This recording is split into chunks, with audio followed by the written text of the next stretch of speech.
Hello, everybody, and welcome to episode 66 of Super Switch Headz, the premier Nintendo podcast in all of the internet. My name is David Howe. My name is Matthew Stoner. My name is Patrick Nisley. And we have a very special guest here this evening with us on the podcast. Mr. James Patton joins us on the podcast tonight, ladies and gentlemen. Hey, thanks, guys. It's a real pleasure to be here. My fucking cousin! Yes, we are first cousins. The best kind of cousins. Yeah, the only kind of cousin you can't marry. We've got a great show for you guys today, and I can't wait for you guys to hear it. We're going to be talking all about the weird, wild, and wacky world of Nintendo peripherals. That's right, ladies and gentlemen. There have been a lot of strange concoctions, plastic add-ons that Nintendo likes to addend their consoles or handhelds with, and we're going to be breaking down some of the strangest ones, maybe some of these that failed but should have done better, some of the ones that have a place in history but not a great place in history. It's going to be a fun show. We're going to break down all this stuff for you. We've also got a lot of news. New Paper Mario trailer dropped. We're going to be talking about that. The Unreal Engine 5 demo looked amazing. I can't wait to talk about that with you. We got some just some all-around gaming news and maybe some games that'll be coming to the Switch pretty soon. But before we get to that, how are you guys doing today? We having a good week? I'll have a pretty good week. Yeah. Yeah, I'm doing good this week. What about you, James? I'm doing pretty well too. Yeah. We're my wife and I have a 4-month-old, so we're kind of been stuck inside since January as a result, and we're it's good days and bad. I feel like sometimes we're at the end of our rope, but today has been a very good one, so that's something. Yeah.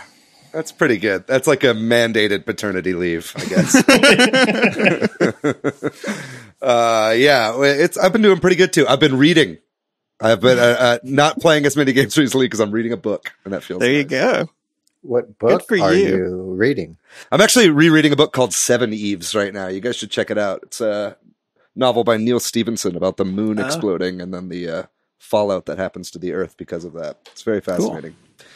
But I guess before we get to the news, we got some shout outs, right, Patrick? Yeah. So last week we did an episode on boss battles, and we got several listeners gave us just some of their favorite or notable boss battles. Real quickly, Derek Copswell, former guest on the show, mentioned the newer Resident Evil games having good boss battles and Mario games having nice boss battles, especially Odyssey. Matt Manchester mentioned the first boss in Rez, which is like an old PlayStation game, or like, Rez is a cool game. I never played that, but then Steve Irwin mentioned the final boss in Dragon Quest XI being really hard compared to the rest of the game, which is something we kind of talked about. And then some people got talking in our Discord, like DCD and Cena and Amir, about like the post game bosses in Final Fantasy VII. Mm-hmm.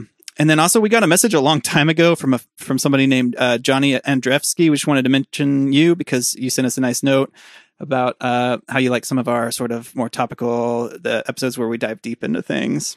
That's right. And now that we know that our Facebook page can get messages, we'll respond to you guys quicker. So, we'd love to hear from you if you have thoughts on today's episode. Also, feel free to, tell a friend about the podcast, leave a review on Apple Podcasts. And tell you what, this week I have that Steam code for the Wonderful 101 game to give away. If you share the podcast somewhere on social, like on Facebook or Twitter or Instagram or something, take a screen cap, email it to us at superswitchheadz with a Z at gmail.com. And we will randomly select somebody who does that to give the Wonderful 101 to. I'll give it probably about a week. So maybe next episode around that time, we will give out that code. How about that? Read the winner on the air. That's good. Yeah. Hopefully you have a computer that can play it as well. Yeah. Well, yeah. Not just a Switch. If you have a Steam account and a good PC, then enter by sharing our podcast. But cool. Yeah. With that, we'll talk about the news and rumors and stuff. So like David said, out of nowhere, Nintendo drops a trailer for the new Paper Mario game called Paper Mario: The Origami King, and they put out some more screenshots and a couple of other little videos and stuff. How do y'all feel about this? Are y'all Paper Mario fans? You excited, or what where are you at, everybody? I for one, I loved the old Paper Mario games. I'd say up until sort of the modern era, I feel maybe a little burned since everything since about Thousand Year Door. But Thousand Year Door is so good that every time I come back and try to play them again, just waiting for another good one to come along. So I'm hoping this is it. Yeah, that seems to be a big consensus. Early Paper Mario good, recent Paper Mario bad. Yeah, that's how I understand it. I've never gotten into the Paper Mario series personally. I played some of the first one, but it was back when my attention span was even worse than it is now, so I didn't get very far in it. But I mean, this one I think looks really good. I mean, I'm already hearing from a lot of people that it's kind of looks like potentially a blend of like the older style of game and kind of this newer, more gimmicky style of Paper Mario game, which you get with like Sticker Star and Color Splash. But I don't know. I think it looks great. I think I was surprised with how dark the tone was right off the bat in the trailer. What about you, Matt? You played any Paper Mario?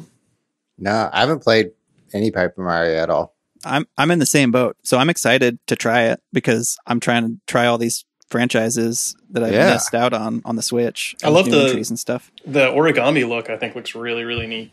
Just sort of a mixture with the flat. I think that's a really cool art style. And it's like the next logical progression for what you do with paper characters, right? Is fold them up. So I thought that was pretty good. I like that.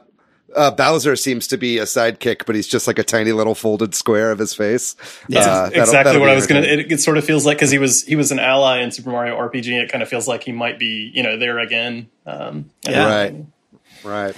I think it's a trailer, so who knows? But it looks like there's a lot of maybe not exploration, but just sort of a lot of varied game modes with sort of different ways to traverse the world and that kind of stuff. So that looks cool.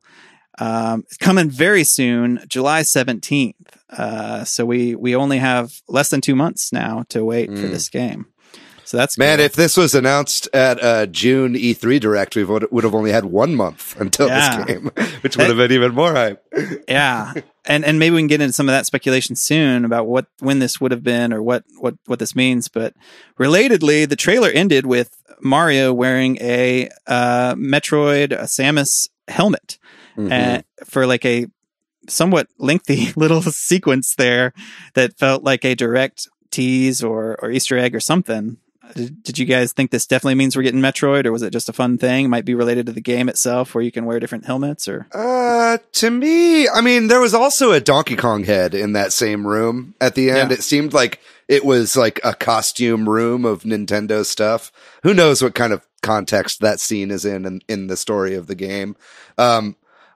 I think as soon as I saw all the YouTube videos going up of like, does this confirm Metroid, blah, blah, blah, blah, blah. It's like, maybe. I mean, we've been hearing rumors about a new Paper Mario game and we've been hearing rumors about a new 2D Metroid game. So I think it's still very much possible that we'll hear about something in the future. I just don't think that this is like for sure a hint towards that, because it seemed to be more just like a room of Nintendo memorabilia. You know what I mean? But I might be off on that. Anybody else agree, disagree? Yeah, I don't think it is any specific tease other than just costumes or power-ups. Maybe it causes extra damage. Yeah, I'm going to disagree with y'all. I think Nintendo knows what they're doing. And I think that this is a hint to us. I mean, like early this year, we were getting rumors about Paper Mario and Metroid. So maybe I think it might be one of the next things. We were also getting rumors about WarioWare as well, and that never turned into anything either. But we'll see. You got to shoot me down, but are you thinking about like a paper Metroid or just sort of like a tease towards another? I think Metroid? It's just a tease towards the Metroid, and I think we can talk about it because relatedly, like obviously there's sounds like there's no Nintendo Direct coming anytime soon. We can kind of transition to the next news, which is about Jeff Grubb, who writes over at VentureBeat. He's been kind of on point lately with all these leaks and rumors about Nintendo and actually a lot of stuff about PlayStation and Xbox too, and all this summer of gaming events we're getting. And he says that there's not going to be a Direct. He's one of the people we talked about a while back that said partners were told there's no Direct for E3 or that what would have been E3, and that there's Pikmin 3 and other Nintendo games coming soon. I just feel like they know what they're doing, and you never know, right? It's not a guarantee there's a Metroid game, but I think that there's something coming there. What do y'all think about that? Like Jeff Grubb's, all that stuff. I mean, I think he's right in that we're not going to see a direct anytime soon. I think probably the closest we'll see one is kind of towards the end of the summer, around the September time when they would do directs generally. I think this reveal of Paper Mario Origami King is like, how it's going to be for a little while everybody's working from home and they don't really have time to put it together. In fact, I think the Origami King trailer it felt like it was ripped right out of a direct. And it would have led right into a Metroid announcement. Well, maybe so. But either way, it definitely felt paced like it. You know what I mean? And we obviously know about some of the games that are going to be coming, or at least rumored to be coming. But yeah, I doubt that that's all we'll be getting this year. Especially if we've been hearing some rumblings about this, then yeah, it would make sense to have some other games coming out. Now, I agree with you that it's going to be like we're going to be humans in Mad Max Fury Road getting water from a Morton Joe. Just like a slow drip of Nintendo news before we get a direct, maybe sometime in the fall. Yeah. I mean, Nintendo allegedly, according to this article, has told all their partners to not worry about holding any information. They're like, make announcements at your own pace. We're not going to be handling any of that stuff on our end. We're going to be worrying about first party stuff. We'll be dropping that stuff on our own Twitter. You guys can do whatever you want with it, which is probably got to suck for these developers, honestly. Yeah. Could really use the exposure from a direct, but. And in particular, he's been talking about Pikmin 3 Deluxe, saying that that's definitely coming. We've been hearing rumors about that too. So potentially we have that to look forward to, which means no Pikmin 4, I guess, anytime soon. I do wonder if this is all like maybe related to COVID, like all the organizational structure that needs to be there in order to connect with all the third parties and all the multimedia producers to line and sync up dates. Like that organization might not be there because everyone's working from home. And maybe that's such a new process to do something from home rather than like, in-person meetings. Totally. I think, and the direct format. Yeah, for sure. It's just hard to corral a bunch of chickens when their heads are cut off. You know what I mean? And that's kind of like what's happening right now. Everybody's scrambling to like figure out how to work from home, and they've got their own issues. And so I think like lining that up with all these other deadlines that Nintendo would need them to meet is probably just really difficult and not worth it. So they're like, you know what? Let's say the fans, hopefully none of the fans will go too crazy and we'll just get back to stuff later. And one of the things that Jeff Grubb also leaked was something we talked about previously, which was the Unreal Engine 5. And the PlayStation did an event where they showed this off. Epic and PlayStation showed off Unreal Engine 5 with like a nice demo, I guess you can call it, real pretty. So you were right, Matt, about that. You were right about good call. Jeff Grubb being right. I only knew it because one person said it in a chat room that I'm in. There you go. Are they called chat rooms? I don't know. No. Well, same guy had been putting this out, this leak out. But did y'all watch the Unreal Engine 5 demo? Yeah.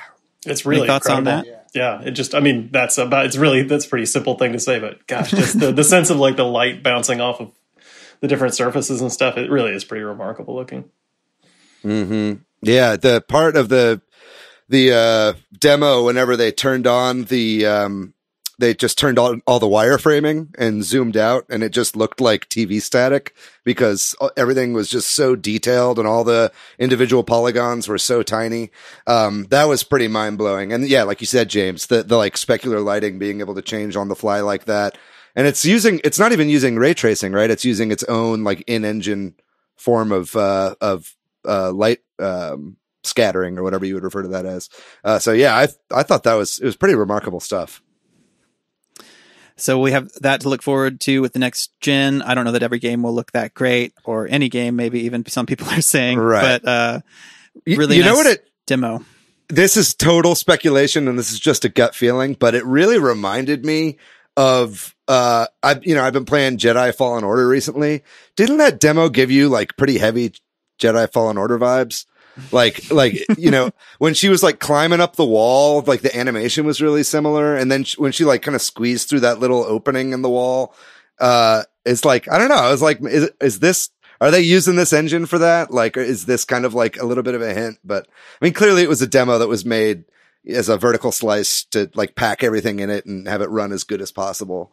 It's like a post modern Tomb Raider world where everything it has those little like squeezes between cracks and kind of And then they, you know, and it opens up and it shows that big wide shot of everything, and then she flies down it in real time. I was like, damn, this is fucking impressive. David, I think you confirmed a new Shadows of the Empire featuring Dash Rendar. Shadows of the Empire 64 with ray tracing. We all want Dash Rendar. So obviously Unreal Engine 5 will run on PlayStation 5, but it will also be compatible with the Switch and like mobile games and stuff too. Obviously that won't look as great as that, but that's good news because it means that theoretically some things could be downscaled, I guess, in theory. That was a mistake I made last week, just kind of assuming that it wouldn't really be compatible with Switch. But yeah, this is going to be another one of those really scalable engines that Unreal has been creating recently. And Sony also put out a state of play focused on Ghosts of Tsushima, which you guys correct me if I'm wrong. Has Sony ever done a game specific state of play prior to this? I don't think they have.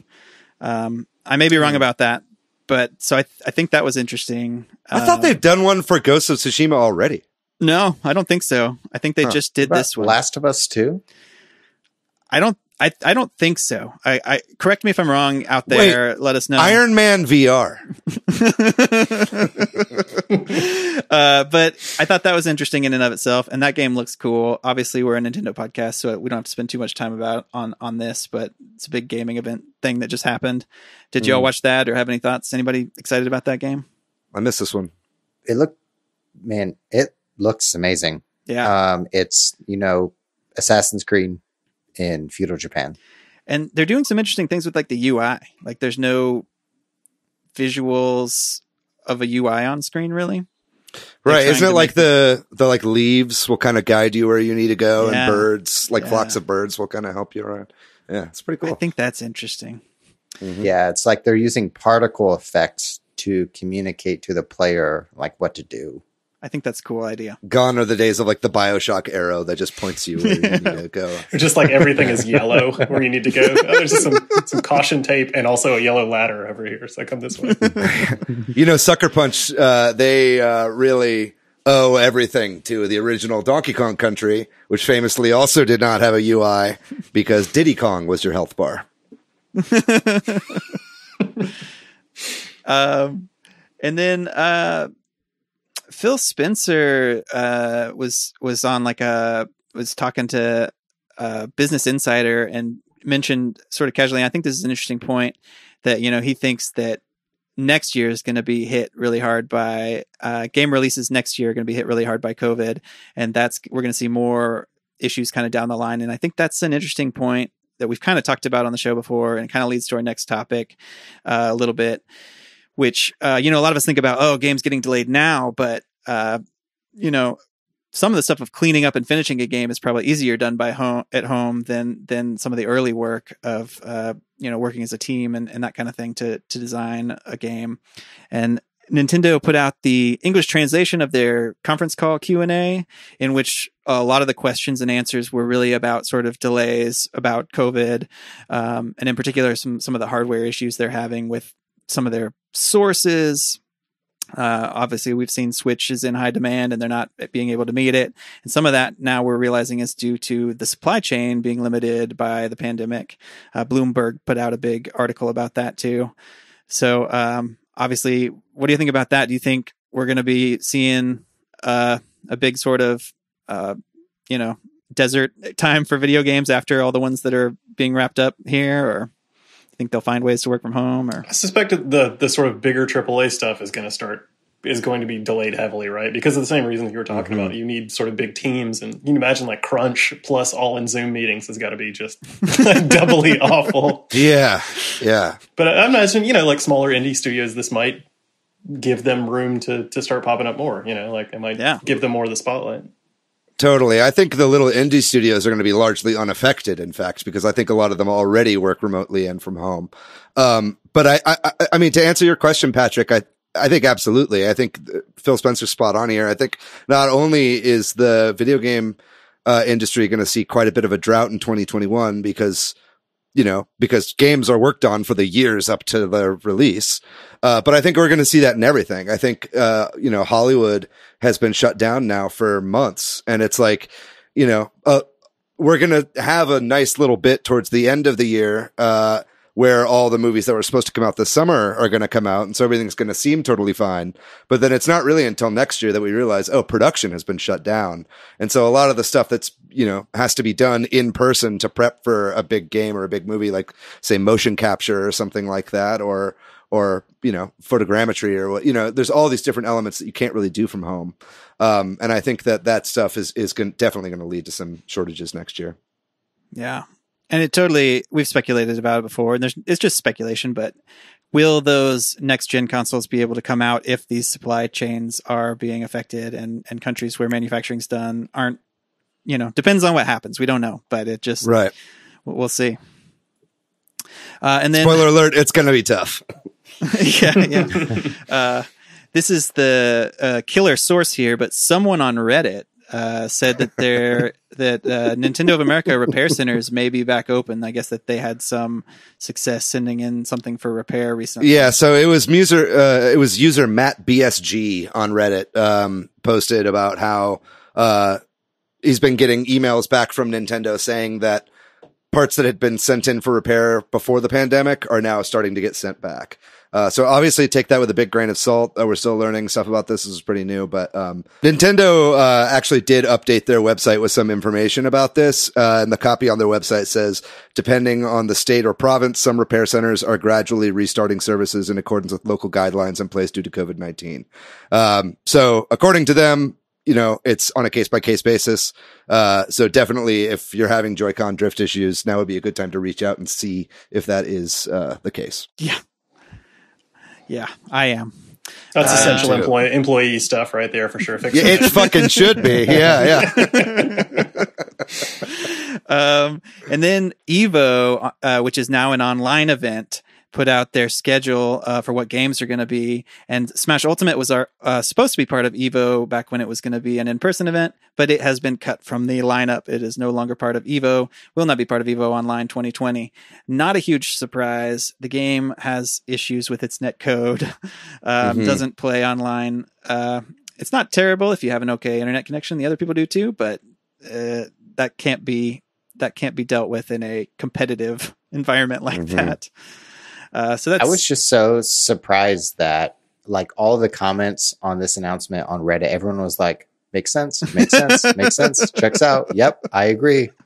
Like there was very rare that person was like, oh, like that's upsetting, but it makes sense. Like why? Yeah. No one was like that. They're like, okay, yeah, we get it. It's funny to see it cut for this reason too, because didn't Nintendo used to pull it down from Evo for like copyright violation stuff too? Yeah. Or I guess that was more like Melee and stuff like that. Huh?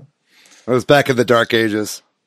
They've been a little more open to it, but obviously not open enough to force it in or to do anything. There's been a lot of Wi-Fi tournaments for pro Smash Ultimate players and that kind of stuff, but not Evo. And then Nintendo filed a couple of new lawsuits last week against some of the sites that sell the hardware used to hack the Switch, and I don't think it's strictly just hardware that hacks the Switch, because I think they can't really. I mean, they can sue whoever they want, but isn't necessarily illegal. But I think these are things that then also load ROMs and that kind of stuff onto somebody's Switch. Is that correct? That's my understanding, at least. I'm actually not sure. I'm opening it up right now. Okay. Because it definitely is kind of sketchy whether or not they actually have a case here. You know what I mean? It's my understanding that it's not strictly just like if you want to go back to listen to our episode where we talked about Switch hacking, Michael Domingue, who was on the show, kind of talked about a device that you use to kind of reboot your Switch, but these things sound like they also then give you some illegal copies of games. And I think that's where they're able to That's right. So it's Team Executor is what is the ones that are having issues, and that's the ones that they're going against. Yeah, and it just makes it super easy to kind of download those illegal games. So yeah, that totally makes sense.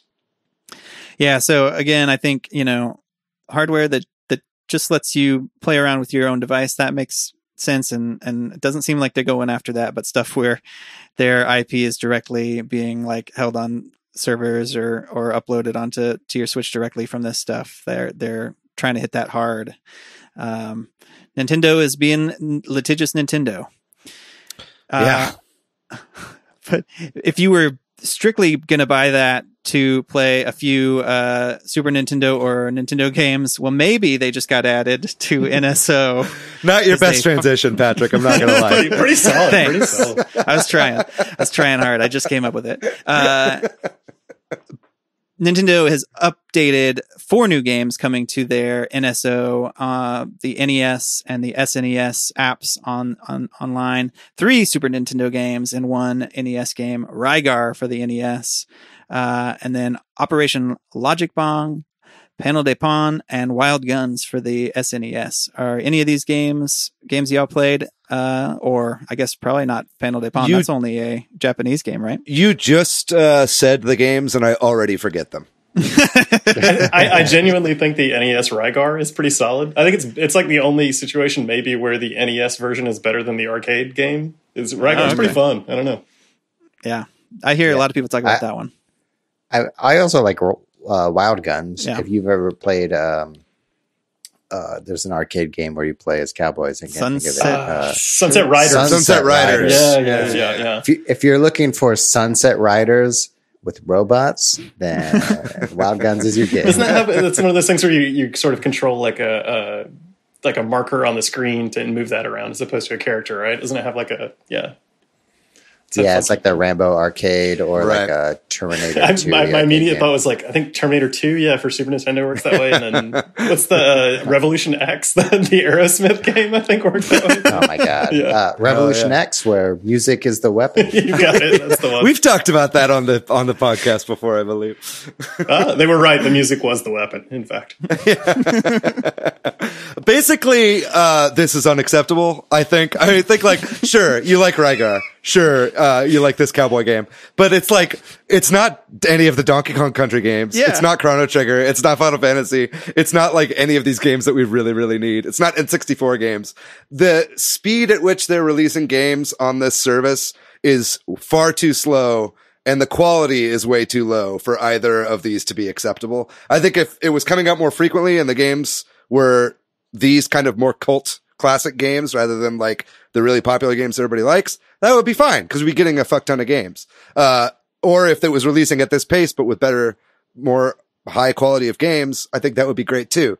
But we're not getting either. And I think, I'm trying not to be like a little crybaby because honestly, I pay $4 as a part of a family plan for this service. So it's really not a big deal, but it's like completely unacceptable, right? Am I alone here? Yeah. No, I think. Go ahead, Matt. Yeah, I think you're right on, because if we look at the other major consoles, like the industry that people pay for a service and get games, like games with gold, for Xbox, you can play Portal, Mirror's Edge. They're backwards compatible with 360 games. You download them, you can play them whenever you want. Mm-hmm. Assassin's Creed Black Flag, Assassin's Creed 2. And even looking over like PC games, like GTA 5 was free last week on Epic Games Store. A huge game that millions of people play are still. I agree with you, Dave. I think it's genuinely crazy too that it's one NES game and then 3 Super. It just seems bizarre. I don't know if that's a licensing thing. Like maybe just wants to spend the money on pulling stuff over, but it seems crazy. I think it's like, I think Nintendo looks down at their Google Calendar and they're like, oh, fuck, it's been 3 months since we put something out. Gary, can you grab a couple games? And Gary like runs to his bedroom and like grabs the first cartridges he can find, stumbles back in, drops a couple, and Nintendo picks them up and they're like, this'll do. Thank you, Gary. I got Rygar. Is that good? Is Rygar gonna work? It's just like, there seems to be no rhyme or reason, and it's completely befuddling to me. Apparently, Nintendo fair. did say in a recent, like in that investor Q&A, that they are looking to add more value to the Nintendo Switch Online. But it's like, man, I'll believe it when I see it. You know, it's been so long since we even got Tetris 99. You know what I mean? It's just, it's frustrating. Nintendo, stop looking and start doing. And I thought it's not a good game, but I thought Star Fox 2 was like a really inspired choice to push to this service because it never got released outside of the, like that kind of stuff I think is really neat, or put out Japanese only games, that kind of thing. Yeah. Yeah. We're not There's getting a lot left on the table. Yeah. We're not even getting Donkey Kong Country. Or in this case, whatever's in that box under that guy's bed. There's a lot left there. Yeah.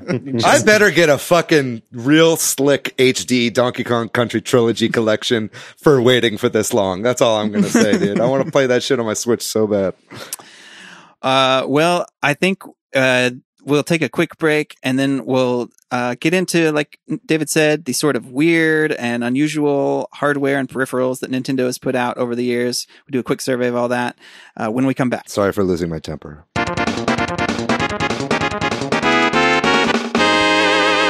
So today we are going to be talking all about Nintendo's unique, weird peripherals and add-ons. They are known for doing this over the years. They've put out some iconic and unusual controllers and different tech, even part of their consoles sometimes. And like David said, some of it was successful, some of it wasn't. Some of it never really even made it out of Japan or was actually even officially released. Some of the stuff we're going to talk about.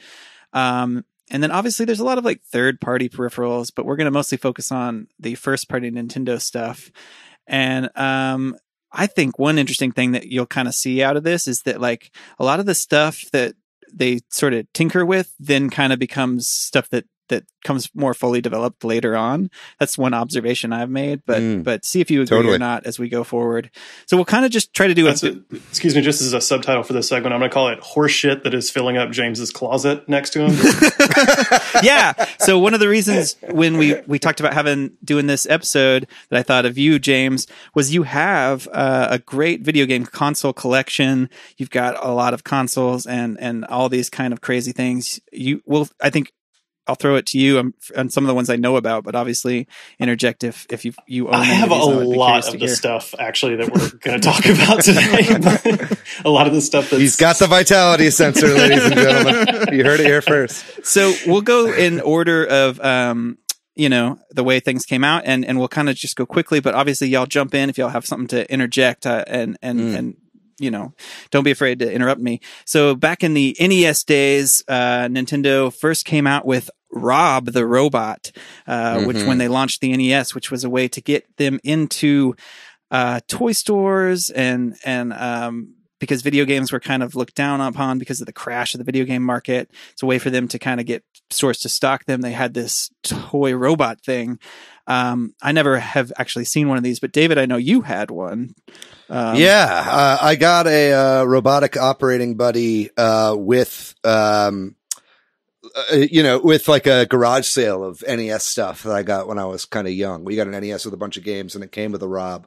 And then my parents got rid of it one day, unbeknownst to me. Yeah. And that was very disheartening because that would be a fun collector's item to be able to have at this point. Did you have Gyromite, the game that went with old? Yeah. I had Gyromite, and then whenever I would play it, I'm like, this doesn't make any sense. It's not working. And then I realized I needed the robot that my parents got rid of, and I was like, God damn it. But yeah, it was only compatible with Gyromite and maybe one other game on the NES. But it was a bizarre little, basically like AI second player sort of experiment. But definitely, I mean, it inspired the character Rob in Smash, so it's got some legacy. And then not as unusual, but more iconic was the NES Zapper, the sort of light gun that came with a lot of NESs and Duck Hunt and all that. But a couple of more unusual ones that came out for the NES were the Power Glove and the Power Pad. And I know, Matt, you've got a Power Glove that you keep right over there next to where we record. Oh, yeah. I have a Power Glove because it's a great dance party accessory. First and foremost. But it doesn't do anything it doesn't do anything well. Like they have one game, I can't even think of it, but it's essentially like a 3-dimensional breakout where you throw a ball break bricks. There was a buddy of mine that had one. I think we used to play Rad Racer. Like you could go side to side with it, but just by, sort of tilting your wrist left and right. Yeah. Yeah, I had a friend that had one too, and I remember being like, that doesn't seem like it does anything. Yeah. There's actually a whole documentary on the Power Glove called, I think, The Power Glove, that played at a few festivals that my movie Called Me Brother played at. And it's really a very interesting documentary. I recommend checking it out. I think it's streaming on Amazon Prime if you have the ability. But yeah, the Power Glove was made by Mattel, I believe. So it wasn't a Nintendo first party peripheral, but it became so synonymous with the NES era because of movies like The Wizard and kind of just pop culture at the time. It was like a cool looking cyberpunk sort of add-on that didn't really do much. I didn't even realize it wasn't a first party Nintendo thing. I think it was Mattel. The Power Pad, was that also not them? That was Nintendo, okay. I believe. That was a first party peripheral. And it looks like it was. Did y'all ever see one of these? I've never seen one of these in person. I had a friend that had one, and sort of the classic thing that I guess everybody remembers about the Power Pad was when you were playing the games, you would just lay on the ground and hit, instead of stepping on it, you would just hit it with your hands and then set like world records for speed. Yeah. I mean, that was used with like California games. Is that right? Or there was some kind of Olympic games, track and field. That's it. Thank you. Yeah, that's correct. Yeah. And then back in the NES era, apparently there was a knitting peripheral that Nintendo did a like prototype of, and even took to some like trade shows and that kind of thing. Howard Phillips, who was the game master at Nintendo back in the like 80s and sort of a Nintendo face of Nintendo in America, he talked about it I think fairly recently, in the last like 5 or so years. But there's pictures of it and stuff. This thing would have theoretically like been a little thing you stick on your controller and then it knits sweaters, but it never was made or never released rather. Yeah. There were add-ons for that. And I believe for the Game Boy in Japan, where you could design your own sweaters and then eventually, hook them up to a sewing machine. And it would create the stuff for you. But it was deemed a little too obscure for American audiences. God, can you imagine now though, like the sort of the Animal Crossing design stuff? If they put out something similar, like, dude, if I could make my Animal Crossing outfits in real life, I totally would. That would be so cool.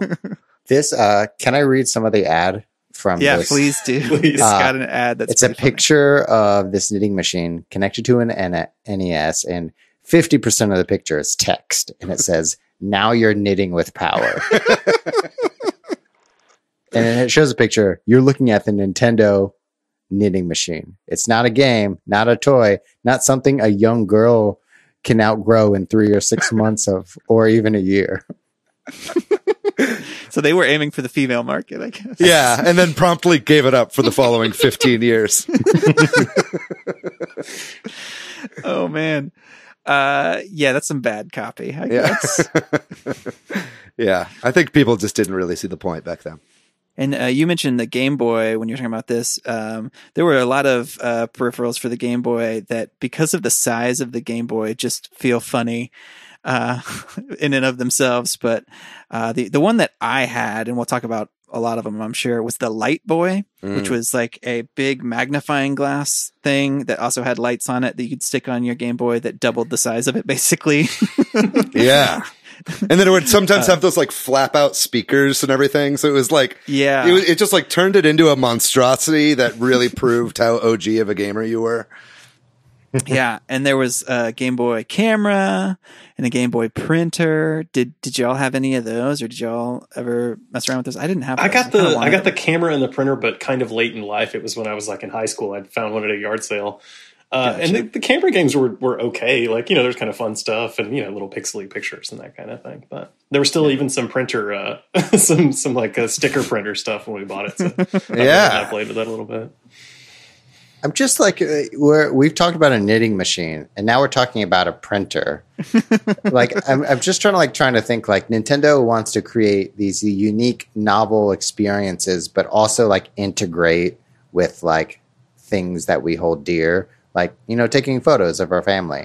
Well, I mean, or knitting sweaters. I mean, this is back in a time too, when the Game Boy camera came out. I mean, I remember that very, very well. And it, you know, I mean, it used that candid camera theme, the smile, you're on Game Boy camera. And I thought it was so cool. And at the time, most people were still shooting photos on film, you know, like digital cameras weren't the norm at this point. And so, you know, obviously the picture quality was like less than a megapixel, you know, it's like very low quality, a lot of stippling and stuff like that, but it's got a kind of cool aesthetic to it. And I remember at the time, just thinking that it was pretty amazing technology. There was a Zelda version of the Game Boy camera as well, which would have like kind of Ocarina of Time, like stickers and stuff that you could put on your photos, and you could give yourself link eyes and stuff like that. It was definitely way ahead of its time. Even if the idea of a printer that connects to your Game Boy is so archaic that it makes the people buried at Pompeii roll in their graves. But it was pretty miraculous for the time. And it was something that I really enjoyed. And I'll say this caveat here that a lot of these peripherals kind of happened later as well. Like, I think, you know, there were newer ones of these things made for later systems. So, like the link cable, for example, was first on the Game Boy, but happened on, I think, the other iterations of handhelds and stuff too. Mm-hmm. So I never had a link cable. I always wanted one, but I never really had anybody to play with. Yeah. That was my limitation. My brother and I both had Game Boys with a link cable. And, we played a bunch of Pokemon that way, and we would, battle Pokemon and trade. And, the one, that really sticks out to me in my memory was a game called Radar Mission. And it was, you know, like half of it was Battleship and half of it was like this kind of side scrolling, submarine game, which, I think there was an NES game that it was kind of based on, but essentially that was a game that we would play all the time over link cable. And, yeah, it was just so fun at the time to have your own screen and be able to play like that. Yeah. And then I don't think this was a first party thing, but somebody added on here the pocket sonar. Was that, did somebody have this one? It's no. Like a fishing add-on? This is a Japanese only peripheral. And yeah, this was made by Bandai, and this was not Nintendo, but it was too strange not to include on this list. It was essentially, it's exactly what it sounds like. It was like a cartridge that plugged into your Game Boy, and then that was attached to a cable that then went out to a little buoy, and you would throw that out into the lake as you're fishing in a boat, and it would like do a sonar reading of all the different kinds of fish that were around you, and it would like tell you the depths of certain fish to like make fishing easier. Obviously so fucking niche, like nobody would ever actually buy that, but there's a really great gaming historian video on this peripheral, and he actually uses it out on a lake, and it's an interesting watch. I really recommend it. It feels like one of those things that's designed like by outdoor dad to like connect with his like indoor son. Yeah. We're going fishing, boy. Grab your Game Boy. We're going fishing. Just like the good old days with my dad. But yeah, I mean, this shows like even in the Game Boy era, like there was a lot of crossover, with non-gamers with the Game Boy. You know what I mean? Like, I mean, Tetris. That's true. Yeah. And I hope to get into this on a future episode, a whole episode about Tetris, but like Tetris for the Game Boy really crossed all the boundaries, you know, and you'd see businessmen on the train playing it. And you'd see all this. There was just like a large crossover, and they were trying to like, you know, there were, I think for the Game Boy Color as well, there were like, kind of PDA apps, like calendar apps and stuff like that for business people. So it was like back then they were even trying to kind of cross the borders of what was and wasn't a game for these systems. And then, unless anybody has anything they want to throw in, we're going to move on to the Super Nintendo era. In the Super Nintendo days, there was a Super Scope, which was kind of like the light gun, for that era, but wasn't as iconic. I don't know that I ever knew anybody that had a Super Scope. Did y'all ever encounter one in the wild? It wasn't very good. I always felt like it was really hard to aim. You were supposed to sort of look through it like it had sort of a bazooka binocular kind of attachment thing. I always found it like really hard to use as a light gun whenever I ran across it. Yeah, shout out to my high school friend, Sean O'Brien, who told me in like science class, I was like, dude, I got a Super Scope. And we went to his house. played it once and I never played it again. Yeah, that's what I hear about people that own the Super Scope. Yeah, I think it was shaped like that really awkwardly because of pushback against the Zapper. I think the Zapper looked too much like a real gun to a lot of people and to a lot of politicians and stuff like that. So they tried to design something that could never really be mistaken for a real gun. And it just turned into this giant plastic clunky mess. Yeah, but that's weird. It goes from like looking like a gun in the NES to looking like a bazooka in the SNES. I mean, no kid's going to bring a bazooka to shoot up his school. You know what I mean? I don't know how you'd even get one, but it has like a shoulder mount, like an actual bazooka. I'm just saying, maybe we should be careful. Like there were maybe even fewer games that worked with it. Like the Zapper had, Duck Hunt, of course, but also like there was like a Splat game and there was a bunch of stuff. That Super Scope basically came with like a set of mini games, and I think that was just about it. Like, yeah, there was like a weird game where you rode a Yoshi, I believe. But other than that, Yoshi's Safari. Yeah, that's right. Oh my god, that was a bizarre thing.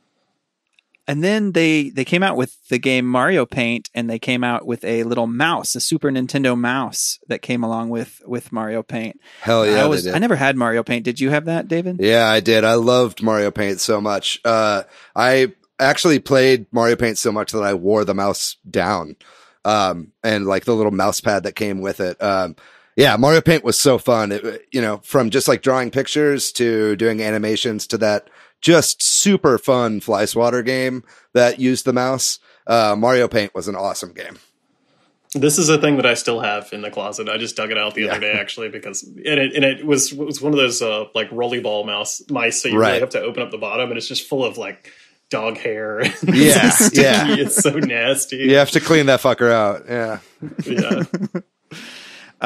And I feel like this is the theme of a lot of these from this era. Is like, I wanted this, but I never got it. There was the Super Game Boy. I always wanted this one when I was a kid, where you could plug in. It was like a cartridge you put in your Super Nintendo, and then you could put Game Boy cartridges in it, and then you could even like make them colorized and stuff using that. And I think that's sort of a thing that happened with other systems later too. There were ways to play games. Like, I think I only put it in this section to cut down on all these things. But did anybody have the Super Game Boy? Oh, hell yeah. Super Game Boy was awesome. Damn, David, you had everything. Yeah, I'm incredibly wealthy and have been my entire life. No, I'm totally joking. But I just loved Nintendo peripherals, right? Like the Super Game Boy was the way to play. Yeah, you could make the colors whatever you wanted, and then you could add all these like custom borders and shit like that. And some games even had like Super Game Boy compatibility so that they had their own custom color palettes that would only work in that. I think Donkey Kong 94 was one of those. And then we get into one of those sort of Japan only things. This one is fascinating to me, and that's the Satellaview. So in Japan, there was this sort of satellite modem add-on for the Super Famicom, which is like the Super Nintendo in Japan, that allowed you to play games that were like beamed in at certain times. It's so bizarre and so interesting. And there were a bunch of games and like a bunch of like big titles or like big IP exclusives that had unique games for the Satellaview that aren't on anything else. There's like a remix of Link to the Past, right? That shows up. Yeah, like exactly with like full voice acting too, because the vocals were broadcast live while people were playing. Yeah, it's totally bizarre. So weird. Yeah, I really wish that's something that would have come to the US. I think that would have been really cool. Well, like I think Sega was working on like Sega TV at the same time. That would have been something similar, but that never really came to be. That's what's weird is that, in this era that you're talking about Sega Channel. Yeah, Sega Channel. So I was just looking it up. Sega Channel came out in 1994. Satellaview came out in 1995. And so Sega came out with the Sega Channel with Time Warner Cable in North America to be like a direct to consumer, direct from the company to the living room where you can download games. And it's crazy how far we've come in 30 years. Yeah, it was like proto internet. Yeah. I think it was fascinating too, the Satellaview, because like, you guys correct me if I'm wrong, but like the games would happen at certain times because of the nature of the satellites, right? Like exactly. You would play during these hours or whatever.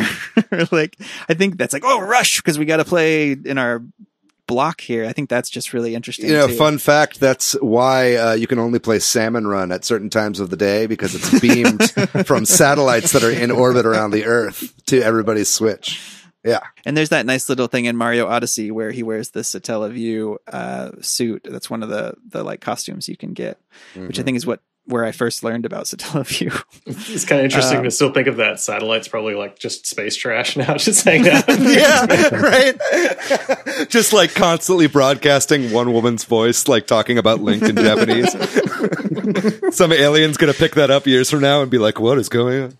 It's used exclusively to like activate sleeper agents now. Nintendo put out what is perhaps one of the most interesting peripherals / consoles, and that is the Virtual Boy. Oh, and it's another reason I thought of you, James. Sitting you right behind me. I'm not sure if you guys so can see it. Obviously, this is an audio only podcast, but I have it up on my mantle pretty much because, you know, tell us about the Virtual Boy. Yeah, it's really interesting. It's all red. It's sort of in the way that the Game Boy was like all green scale. The Virtual Boy was all red scale. It's a set of goggles basically with a controller attached that has 2 D-pads on it, and I think 4 buttons. And you look in it, and it has a sort of stereoscope 3D. So it has layers in a sort of 3D fashion. Like there's a pinball game that's really interesting where it looks like the puck instead of the pinball goes sort of from the front to the back. There's a tennis game that's pretty interesting. That was the first Mario Tennis game, wasn't it? I think you're right. Yeah, I think you're right. Yeah. There's a Wario game for it that's exclusively for that I actually really like. I think it's probably the best game for it. And like I just recently replaced the cowl for it, which is a thing that I had been missing since I bought it. And I started like looking at how many games were actually released in the US, and I think it's 11. And I was like, could this be the one collection that's complete? And then I started thinking through it, and I'm like, I'm not going to spend like $100 on some terrible game that I'm never going to play, you know? But oh, come on. Yeah, I know, right? Yeah. And I think what's also really fascinating about the Virtual Boy, because it's so like little known, little played, is that you see people retrofitting new VR to create the Virtual Boy for emulation. Mm-hmm. So you can get like for the HTC Vive, you can get a Virtual Boy emulator to play that Wario game or whatever. Totally, I guess, semi-legally or whatever. But I think it's really fascinating, and it makes you sick. That's a really important thing to know about the Virtual Boy, is that if you play it for any more than about 20 or 25 minutes, you get like a really massive headache. It makes you feel bad. It really is the forefather to VR then. Yeah, exactly. I mean, this clearly shows Nintendo's early fascination with 3D. They've always wanted to have 3D, and that obviously fully manifested itself with the 3DS, with glassesless 3D. You know, with Labo VR as we'll get to at some point soon. But it breaks my heart for us to refer to the Virtual Boy as a peripheral, but it kind of does straddle that line. It's too failed of a console I totally fell in love with this thing because we rented one at a Blockbuster, you know, back in the day when you could rent like a console that came in this sort of giant box. And then just years later I found one. A friend of mine actually had one in his attic, and I bought it from him. So Yeah, I got to get me one of those. Yeah, well, I think sometimes Nintendo just innovated with the actual console so much too that I have to throw that in there. Totally. And then I think sort of similarly in terms of like sort of weird forgotten things that aren't directly Nintendo, they partnered up with Sony to make the Super Nintendo CD, which we've talked about a lot, the Nintendo PlayStation on the podcast, that never really came to be, and there's prototypes of that out there. And then they were going to work with Philips, and then Philips and Nintendo obviously parted ways, and Philips came up with the CDI, so that's a console, but kind of worth mentioning in this weird sort of era here, where they got Nintendo games on there that aren't really Nintendo games. They're like terrible Zelda and Mario games, like Hotel Mario and stuff. I just feel like we have to give them an honorable mention. But then we get to the N64 era, and I think the controller itself for the N64 is so bizarre. We have to throw that in here. Just how Nintendo would innovate it in such a bizarre way with the nobody has 3 hands situation. It's iconic. Yeah. And it had that slot on the back, which they used to great effect with various things, with the expansion pack and the rumble pack and the transfer pack, all spelled without a C, PAK. But I think that's the first rumble. That's sort of the more notable one. I guess, memory expansion, a lot of consoles started doing that. And they also had that sort of thing on the N64 where like you could, some of the more updated games, you could plug in that RAM thing on the front of it. That's like the expansion pack. That's the expansion pack. Rogue Squadron used that. Yeah, it just like doubled the RAM basically and made games run a lot smoother, higher resolutions with better frame rates. And it came packed in with some games, right? I feel like Donkey Kong 64 might have come with it. I think so. Yeah. At one time. Yeah. That's how I got it. Yeah. And the Rumble Pack game with Star Fox 64. That's what it is. Rumble Pack came with Star Fox. And it came packaged with Donkey Kong 64. That is the expansion pack because it required it. You couldn't play it without it. Mm-hmm. And the Rumble Pack was used to some specific effect in Ocarina of Time, if I remember correctly. Wasn't there some like item that you could only use if you had the Rumble Pack to like find hidden items? I think so. It was like kind of like very much like Mario Odyssey with some of those moons. Mm-hmm. My memory is a little bit hazy here. Did the Rumble Pack require batteries? No, it's just power from the controller, I think. Okay, that's good. The Rumble Pack was awesome, man. It gave like some nice weight to the controller too. I liked the way that the controller felt with that extra heft. Yeah. And then sort of similar to the Satellaview, there was the 64DD, like the Nintendo 64 disk drive that never made it to America. But it did, I believe, release in Japan, right? Yeah. And it was sort of like a big chunky add-on that sat underneath your Nintendo 64 and took discs, I suppose, right? Like that's the whole idea. Like, see, there's a sort of CD add-on, but I don't know that they were like CDs, right? It was like they were more like floppies. It was kind of like similar to something we actually didn't mention earlier, which was the Famicom disk system, which was where they first experimented with these kind of like floppy style discs that would be inserted. And I don't think it even did very well in Japan, sort of similar to like the Virtual Boy or whatever. It was kind of a commercial flop. But I remember like there was a big push for it in America too. Like before it got officially canceled, I remember like being excited about it. And then there were tons of games that were supposed to come out for it that were eventually either canceled, retrofitted to work with the old N64, or were ported to GameCube. But yeah, it was like a lot of like art and like picture and imaging studio software kind of stuff was for that. And then also like I think Doshin the Giant was supposed to be a N64 DD game that never came out. And it had a quality where it felt like they were like, I can remember at the time because the N64 was sort of seen as like falling behind because it was still putting out cartridges instead of discs, that this was going to be like the great savior that would allow for, like actual cutscenes and stuff like that, like the PlayStation had. I remember that being, sort of its big selling point. R.I.P. And then I don't know that there was anything too unique for the Game Boy Advance. It's very sort of similar. You're very wrong there, Patrick. I'm very wrong. There was the e-reader. I guess that's sort of the weird one. Yeah, we got to talk about the e-reader, man. The e-reader is one of the weirdest add-ons ever for Nintendo. Like the e-reader was basically a giant cartridge that was also like a credit card reader. And that would plug into the top of the GBA, and then they would sell packs of cards that had like code printed out on the side that would get scanned into the e-reader that would then appear as games on your Game Boy Advance. The e-reader was dope. I had one of those. Nice. And I think that they did add-ons for like Super Mario Brothers 3. There were like kind of bonus levels that they created just for the e-reader. There were whole NES original, like full NES games that you could like buy a pack of 4 cards on, and you would scan in all 4 cards and it would like load the game up into the system memory of the Game Boy Advance, and you could play that. And then even Pokemon cards during the time, would have the kind of codes written on the side when you would get packs. And if you scanned them into the e-reader, it would basically act like a little Pokedex, and it would show you information about the Pokemon on your Game Boy. It was a pretty cool add-on, but it was, a huge commercial flop.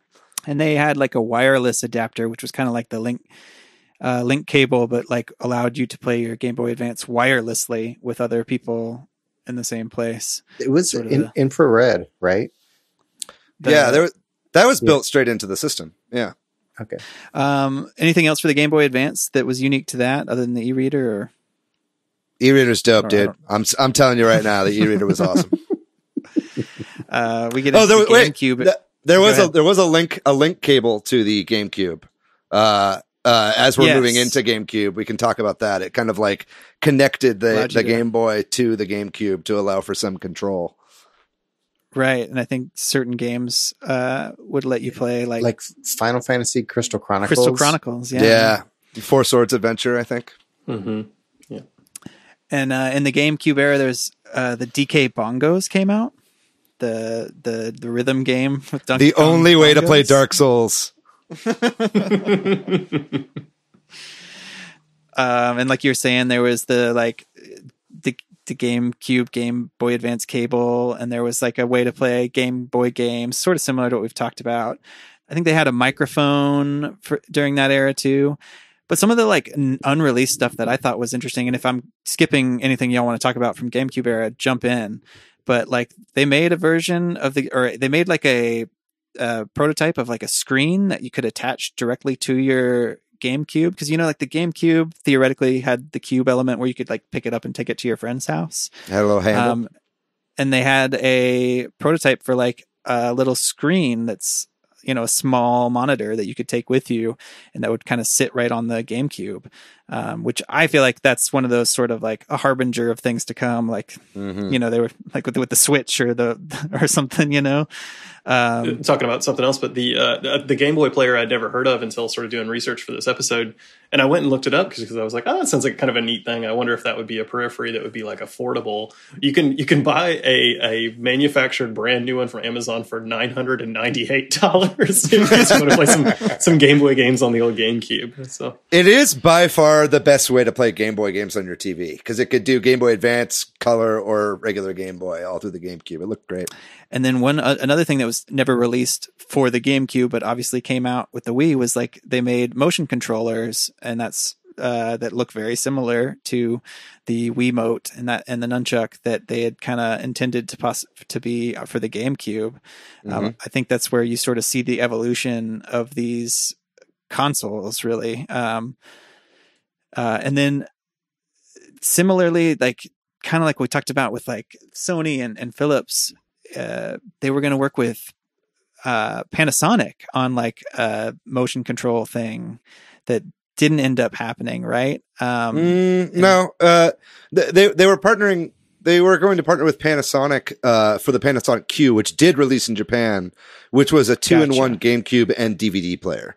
So it was basically like a silver kind of chrome GameCube.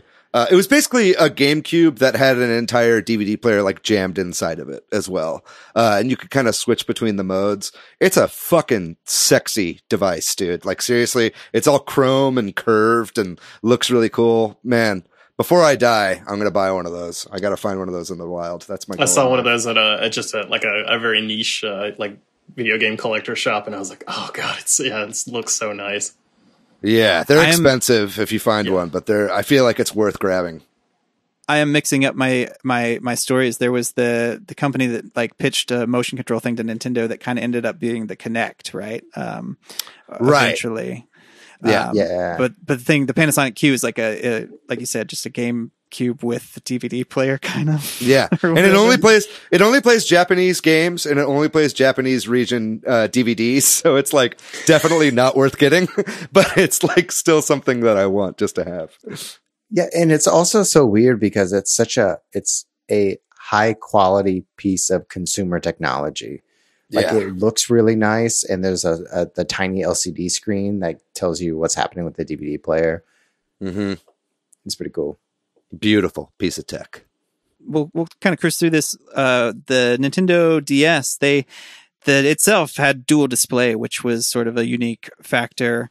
And they had a bunch of sort of like cartridge-like things similar to a lot of the stuff before, like the Rumble Pack and all that, including like a camera cartridge you could insert for certain things. Because and they had like a wireless keyboard for the DS too, which I think is just bizarre. You're going to take your handheld and your keyboard with you.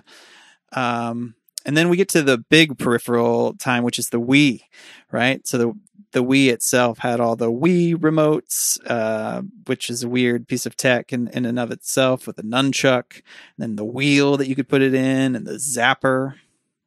And then they upgraded the Wii remote with the Wii Remote Plus to make it actually work better. Yeah. I mean, the Wii and the DS was when Nintendo was like at peak crossover with non-gamers, right? So it was like, like you were saying, with a lot of the stuff on the DS and the Wii, like it was like anything they could get the layperson to be interested in some kind of plastic add-on just like gave it that much more value. Was listening to something you shared with us, David, where they talked about how there were versions of the zapper that never were released that had extra required batteries that like would rumble and stuff too. I think that's kind of interesting. And then it originally looked a lot more like a shotgun, and like looked like it was a lot more comfortable to hold. Well, the one that released is essentially just a piece of plastic, right? I've got one of those too. Yeah, that's a worthless thing. The history of the zapper for the Wii is, David, as you said, like it does look like a really long, like a really small shotgun or a really long pistol, with like a hole in the center for the trigger. And you can kind of see how it morphed into the shell that we got, the actual zapper in retail. Yeah, which is just so awkward. It's a shame they didn't end up going with that original design. But when does Nintendo ever do anything normal? And then Wii Fit came out with the balance board, which is an interesting peripheral where you can stand on it and weigh yourself, and among other things. I got my balance board out about a month or two ago, just to like, because I used to, it was the first time I've been exposed to yoga in any practical way. And I was like, I wonder if that thing still, and it still works, and you know, the yoga's still kind of fun. And yeah, I thought I always like really wanted more to happen with that balance board. I wanted like a snowboarding game or like a, you know, like anything that would be using it as a controller. I think there might have been a snowboarding or a skateboarding game or something that used it. I think maybe a Tony Hawk's game kind of used it as an add-on, or maybe there was actually a whole peripheral that was released just for that Tony Hawk game, I think is actually the case. But yeah, the balance board is pretty cool, and definitely it sold a shit ton of copies. Like so many people have them. If you ever go to a Goodwill, you'll find balance boards just like everywhere for like $5. That's where I got mine. And it was a funny story. I was dating this woman a couple years ago. Who had a Wii. She used her Wii for Netflix. It was like the only thing she used it for. And we were always talking about like doing exercise and like working out and stuff like that and trying to come up with like creative ways to do that. So I bought her, Wii Fit, for the Wii with the balance board. And I gave it to her, and she got on the balance board, and the balance board immediately was like, "You're obese." And then I was like, "Well, I apologize for giving this to you." She was like, "Here, you can have this back. I don't want this." So that's my balance board story. Oh, rude little balance board. Yeah, it was just like immediate. It was like, what the fuck, man? Another one of the sort of well-known, never came out peripherals is the vitality sensor, because they made such a big deal about it. This little add-on for the Wii that would plug into your Wiimote. It's like when you go to the hospital or the doctor and they measure your oxygen levels. They put that little thing on your finger, is what it looked like. And in theory, it would measure your heart rate and other things. And we'll never know, because we never know what it was going to be intended exactly for.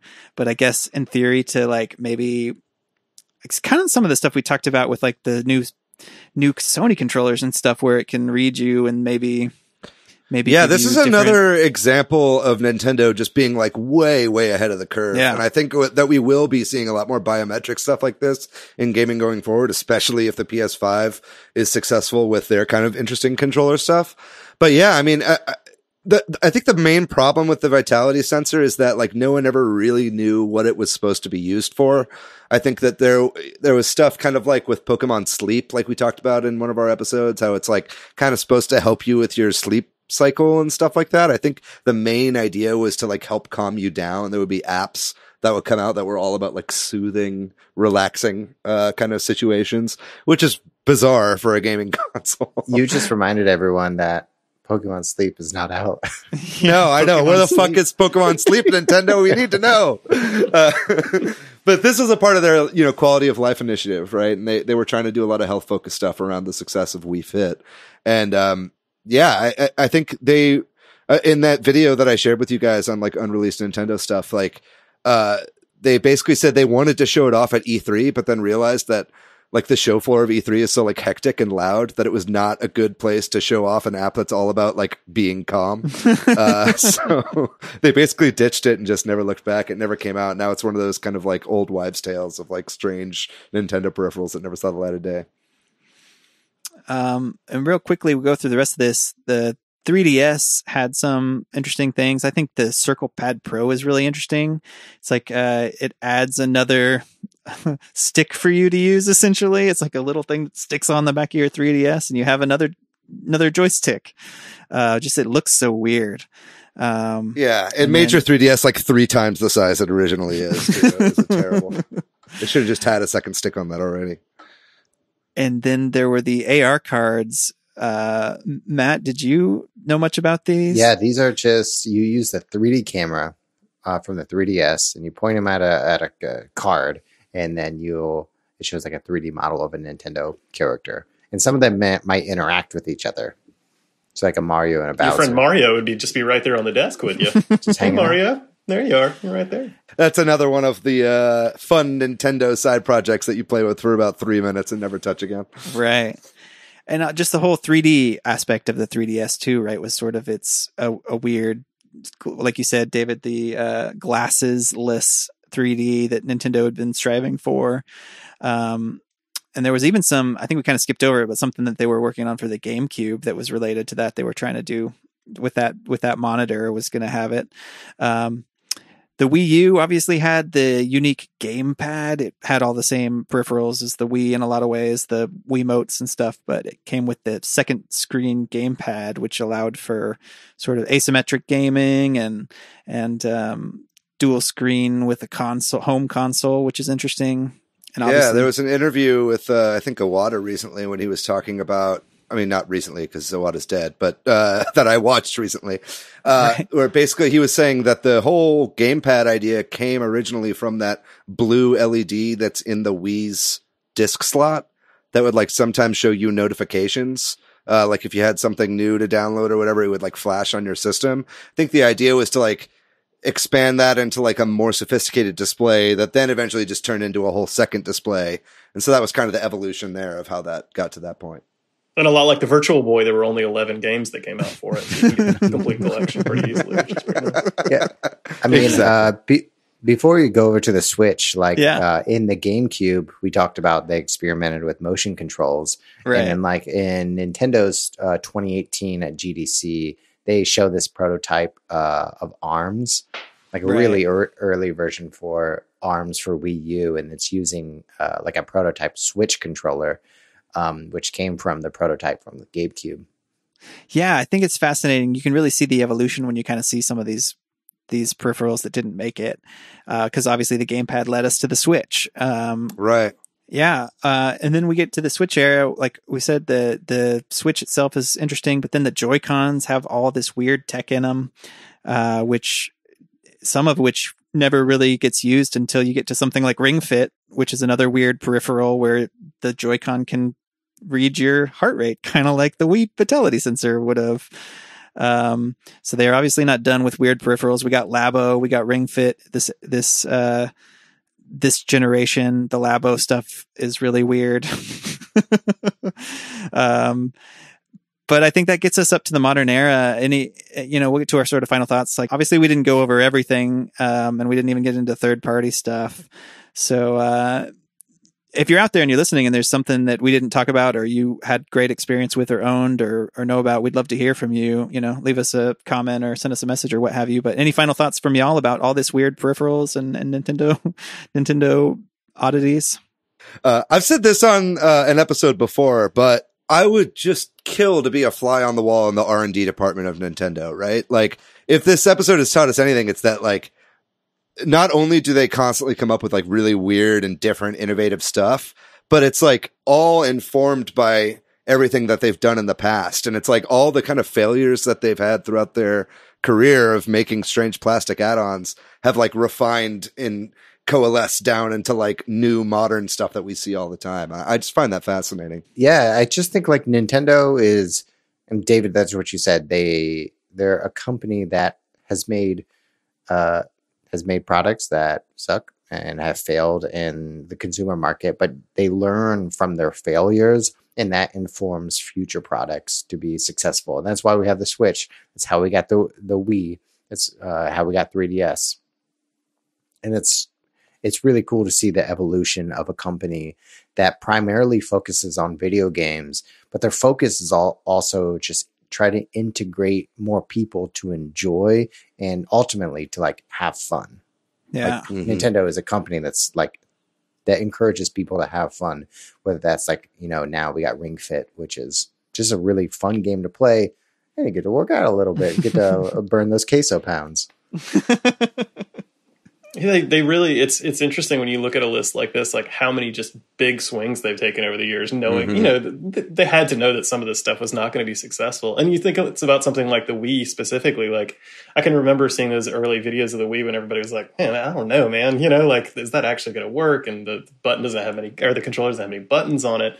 And for that to be so successful because they took such a crazy swing at it, literally a crazy swing at it in this case. Yeah, right. Yeah, I mean, it's their highest selling system to date, and it crossed all these boundaries. And I think I think as we're getting into the second half of the Switch's lifespan as well, we're going to start to see a lot more weird peripherals coming out. And I think Labo is kind of a failure, which is a shame because it's a lot more eco-friendly than plastic peripherals. But I think that, like you said, Patrick, a lot of these peripherals ended up coming towards the end of the life cycle. I think it's to kind of squeeze some life out of it and get some more people that aren't necessarily gamers that might want to get in and maybe have been holding off for a while. I think we'll start to see a lot crazier stuff in the future. I'm looking forward to it. Awesome. Well, with that, we will take a break. And when we come back, we'll talk about the games we've been playing recently. I don't have a whole lot of new games to mention, but just wanted to kind of talk about some things real quick. I've been playing lots of Animal Crossing, and I think this is funny. We obviously we share an island, me, my wife, and my son, and my wife has gotten really into the game. And my son, we just unlocked terraforming, and he has gone to town, laying down paths. Our island is just a big path now, and he's got weird cliffs and waterfalls. And at first I was so upset. I was sitting there just watching him destroy and build, and like, there's this weird conflict within me because I'm like, I want to encourage him to experiment and play the game how he wants to, but this is our island and cliffs are being destroyed and I don't know how to feel about it. So we were like, we're going to have a family meeting. We're going to have to sit down. Oh my God. and plan out our island. But I also think that if the more I like distance I take from it and then I come back and look at it, I'm like, I guess I can live with these weird jutted out cliffs. After all, it is just a game, Patrick. Yeah, it's hard, but it is our main thing right now. So I've been playing a lot more Cosmic Star Heroine. I'm like theoretically I could go fight the final boss, but I've just been doing side stuff. But I did want to mention that if you've heard me talking about this game, it's on sale right now for $1.50 on the Switch. So if anything I've said about Cosmic Star Heroine in previous episodes, and just to be real brief here, 16-bit JRPG style game, takes about 15 hours to beat. Got some cool characters, got some problems. It's not the best game ever, but $1.50. Yeah, I can also vouch for Cosmic Star Heroine. That's a great game. And then this might seg into Matt. He and I started playing Streets of Rage 4 together online. We've only played about an hour or so of it on the like normal mode and that kind of thing, just easing into it. But I think we're going to play some more soon. So it's fun, beat 'em up. Exactly what I wanted out of the game. Me and Matt just kind of sitting there talking and not like sort of mindlessly beating up some thugs. There you go. Yeah, on that same subject, I'll go next. Playing Streets of Rage 4, it's like the art style and some of the animations are just really solid, and it really connects, and the mechanics are really fun. And having a combo system, it's not like a really in-depth combo system, but knowing that there are strings of combos that you can combine with your like special move, which uses your health, Yeah, you can risk your health. Really, yeah, that's cool. It's really good. Yeah. Also, shout out to the Switch community. We played Splatoon 2 That's right. this past Sunday, and David, I think you said this, like picking up Splatoon 2 is like riding a bike. Totally. It's super easy to fun, using motion controls, and how slick that game is from, just shooting to switching to a squid. It's such a fun, easy game. Matches are only 3 minutes. It was just really enjoyable to revisit Splatoon 2. Yeah, that game is so much fun. And I guess the Splatfest is this upcoming weekend, so maybe we'll be playing that game again this weekend, if that's cool with you, Patrick. Maybe we can have that game be our game. Yeah. But because we're Team Mayo, dude. Team Mayo, baby. Team Cum. Yeah, that was a blast. I also played some Splatoon with you guys. I had a lot of fun doing that. I guess I'm going next. I also played a great, just fantastic new Mario Maker 2 world that I wanted to share with you guys. I was playing some Expert Endless on Super Mario Maker 2, and I ran into this level I really enjoyed. And so I went to the guy's profile to see if he had a world, and he did. And it's a great world. It's like the difficulty is like right where I need it. Where it's not like too hard, but it's none of the levels are just like pushover, super easy levels. Like basically I was finding myself like I had to actively try to get 1-ups and coins in order for me to survive. And I never ended up getting a game over. Like it worked out to where I got through it just by getting 1-ups, but only just. So I really recommend this world. The creator's name was Raymer. I believe he's from the Netherlands. He's a Dutch fellow. And if you are interested in playing Super Raymer world, the code for that is VTDNCMJ7G. I really recommend checking that out. If you missed that, just rewind. It's a podcast. You can just rewind and listen to it. I'm not going to say it again. But yeah, definitely worth playing. Also, all the bosses were the Koopalings, which was fantastic. And they all had really unique attributes to them. All the boss fights. I just had such a blast. I played through it in pretty much one sitting. Other than that, I'm kind of falling off of Animal Crossing, honestly. Not going to lie. I check in once a day just to see if Red's there, and he never is. So then I stop playing. I booted up Tricky Towers thinking that there would be no one online, but there were people online, y'all. And I played some like really hardcore games of Tricky Towers for the first time in like months. But definitely, Tricky Towers, if you haven't gotten that game yet, I think it's also on sale right now. And then the final game I've been playing recently, this is another game that was on sale. I picked it up for $150. I got Night Trap for the Switch. I don't know if you guys Sega CD game? Yeah, the Sega CD game that was so controversial that Joseph Lieberman and a bunch of politicians in Washington had to basically found the Entertainment Software Ratings Board because of this game and because of Mortal Kombat back in the day. But Night Trap, it's a Sega CD game that uses full motion video. And it's of these teen, like, co-ed people that come over to their parents' house for the sleepover, basically. And then there's these weird, like, I think they're called augurs in the game, but they're basically vampires, that come and try to get them in the house, and you're controlling security cameras, and you have to trigger traps to catch the bad guys before they can get to these teen co-eds. And it, really, it's not as bad as Joseph Lieberman made it out to be back in the day. Like, I'm playing it now. It's more like campy horror than anything else. And it's definitely not a good game, but like for $150, it was like, I'd never played it before. It's definitely a part of gaming history. And it's like worth checking out just to see what all the fuss was about back in the, early 90s when it came out. And then also, for $150 right now on sale, it's got all these like bonus features, which were really fascinating. There's 2 documentaries on the game included in the bonus features of the game. One of them was a documentary from the mid 90s about all of the like political fallout, and like the court case and the, it wasn't a Supreme Court case, but it was like a Senate hearing, on video game violence. And then there's also an interview with the creator of the game, like from 2 years ago. So it's a very interesting pickup, and it is fun. It's just not good. But I would recommend it at $150, and I think it's on sale for the rest of the month. So if you're interested in a little bit of gaming history, I'd say check that out. What about you, James? What have you been playing recently? I just finished up Hollow Knight, which I know I'm like sort of way behind the curve on that, but I really enjoyed it. And I've been playing through that new character on Slay the Spire.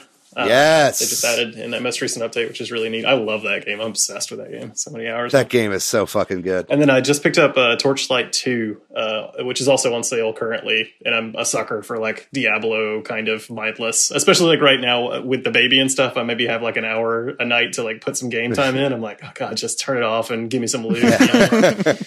Totally.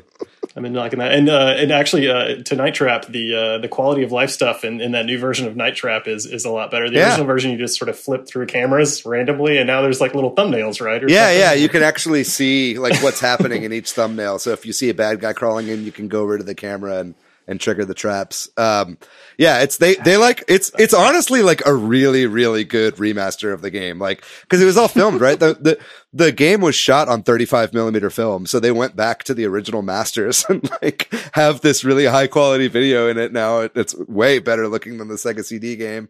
And, funny, interesting tidbit I learned when watching the documentary included in that game. The director of photography for that game, was the same guy who shot Forrest Gump and Contact.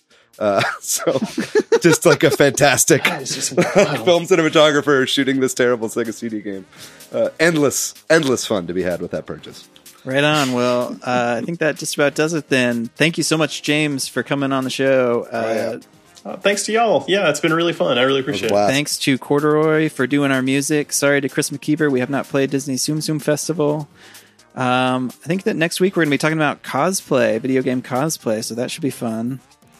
If you want to find me on the internet, I am Patrick. I am PDYX most places. You can find me on Twitter. It's Matthew, MATHYOU. I'm pretty much everywhere on the internet at Monolith Fiji. And what about you, man? Where can people find you? You can check out my Disney Tsum Tsum Festival podcast. It's bi-weekly. I'm James Patton on Facebook. That's pretty much the only social media account I maintain. Hell yeah. Keep it simple. Well, if you want to find our podcast on the socials, we are at Switch Headz on Twitter and at Super Switch Headz on Instagram and Facebook. Just a reminder about that giveaway that Patrick's doing. Yeah. We're giving away a Steam copy of Wonderful 101. If you want to win that, just share our show or our podcast on social media. Send us a screenshot of it so we know that you did it. We'll add you into the raffle, and then hopefully you can get a copy of that for your computer. Ladies and gentlemen, thank you so much for listening to this episode of Super Switch Headz. I had a great time, guys. That was a really great episode. I'm going to whip out some great of my peripherals now. Like Patrick said, we'll be back next week with a wonderful episode on cosplay. I'm very excited for that. Other than that, ladies and gentlemen, thank you for listening to the show. We love you very much. We'll see you next week. Wash your hands. Bye-bye.